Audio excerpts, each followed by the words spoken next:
when a person is given things easily, when it's not earned and it's not something that they gained because they did something to, be accomplished within their lifestyle, then what happens is they become spoiled.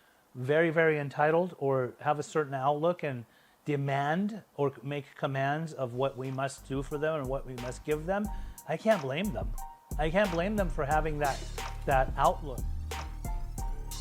Hello, my name is PEJ with PEJ Interventions. I am an interventionist that helps people with addiction and alcohol problems. I'm also a recovery coach that doesn't just help the individual that is getting sober, but also their loved ones, like their parents, right? Their family members or anybody that needs to be coached.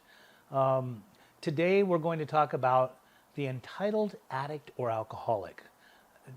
I really, really have to talk about this stuff because as a recovery coach, there are so many different types of people that come into my path. Sometimes they come into some of my recovery homes. I have some recovery homes where the families will find me. They will tell me to try to help their loved ones.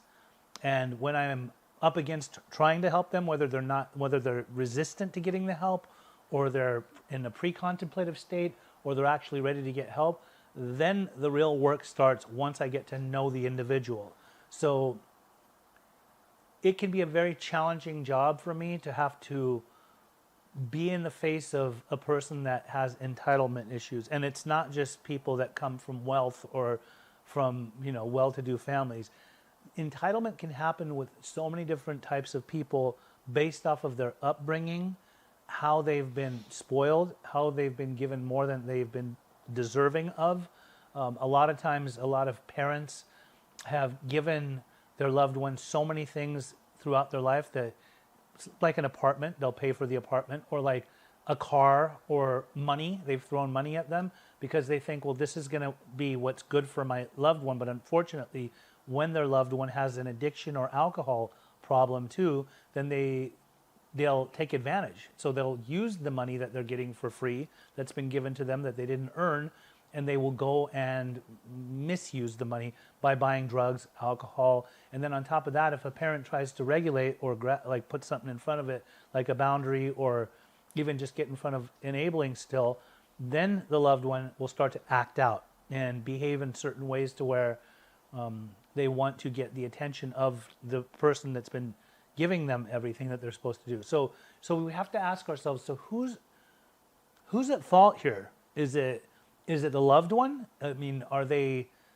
just not teachable, not going to behave unless you give them what they want? Do they deserve to just have money thrown at them over and over again? Or is it the person that has been giving them more than what they deserve, as I had mentioned before? How deserving is somebody of anything?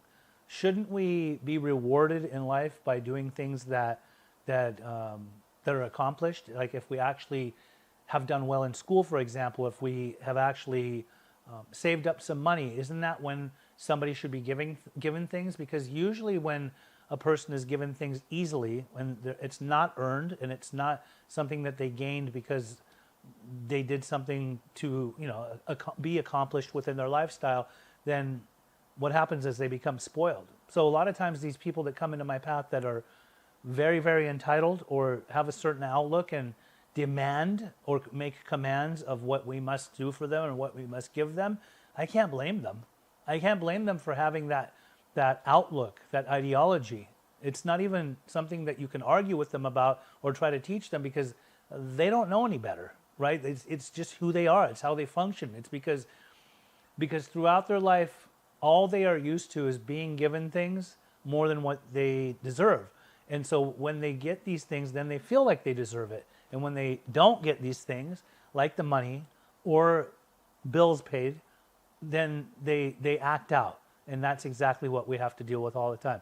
So one is when somebody comes into my path, I need to start working with their parents and teach them the do's and don'ts so that we can rewire both the way that the parents function and act towards their loved one, but the other is for us to work on the individual and make them realize, listen, at this point, we get it. Like a lot was given to you, a lot of things that you felt you didn't know any better, you felt like you deserved it because they gave it to you. But unfortunately, you've also got a world of issues that have come out of being given things so easily. And so that's where the work really begins. Now, a lot of people will fight it tooth and nail. A lot of people will become stubborn. A lot of people will say, you're not going to teach me anything. A lot of people think that they can still go back and pull the wool over their parents' eyes, or whoever enables them, maybe their wife, their husband, brothers, sisters, things like that. And the reason that they know how to do that is because they are master manipulators. They will manipulate, they will negotiate, they will exaggerate, they'll do all the different things that they need to do to try to work the people that have been giving to them by guilt tripping them, gaslighting them, all the different things. It's amazing to me because, you know, just more recently, even in our recovery home, we had somebody that came, and he came in and he didn't have the idea of wanting to stay sober. So he ended up smoking weed, and we had to ask him to leave for a while and go and see if he really wanted to stay sober. Instead of him going and trying to stay sober, he ended up going out on the streets, finding and obtaining methamphetamine, and then going and getting super high, not calling us, not staying on top of it, and trying to come back to our house, showing up at our front door, saying that he demands to come back into our home. And we weren't going to let him come back in. He wasn't going to reside here. You don't just go and get high after you already got high before and think that you can go and use other drugs and then have the right to come in. And he was very insistent upon it. I mean, he got to the point where he said, well, see what happens to me when you just tell me to go find my way? That's what I do. I do more drugs, and I deserve to be here, and you need to help me. And I just think, like, where does that type of thinking even come from? Like, we got to go a little deeper. Like, psychologically, for him to talk that way, you know, have the actual nerve to come and say that he's going to make demands upon us and we need to follow what he wants, you got to think, how many times has he bulldozed over his mom or his dad or misused their trust, but still gone back and insisted that they have to give things to him? I can only imagine, and a lot of times, definitely in my community, as in like being a Persian person, I know so many people have had money thrown at them or items, you know, things that are going to make them feel good, that they feel like they have to have that all the time, and that's what people must give them. And even if you try to tell them, at this point your parents aren't doing that, they'll tell you, no, you don't know my parents. My parents they will say things like, they're in the palm of my hands and they'll give me exactly what I want.